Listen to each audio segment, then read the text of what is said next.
How to remove virus from your PC. Hello guys, this is Atticus and welcome back to another tutorial video. In today's video, I'll teach you guys how you can remove virus from your PC. So without any further ado, let's dive right into it.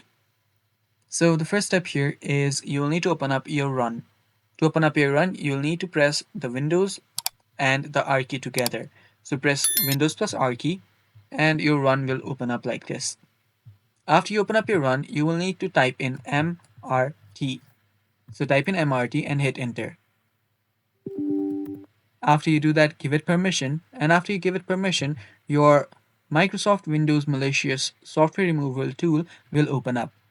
Then what you'll need to do is tap on next here and you'll have three options of scan.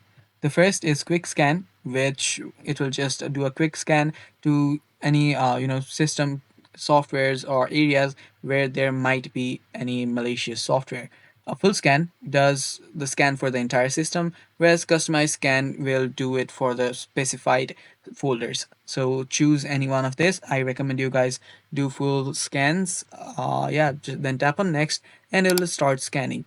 So it will start scanning, and after the scanning is done, what this will do is this will scan for any malicious code or software and remove them. And that is basically how you do it, guys. Thanks for watching. That's all for today's video. Stay tuned for more, and bye-bye.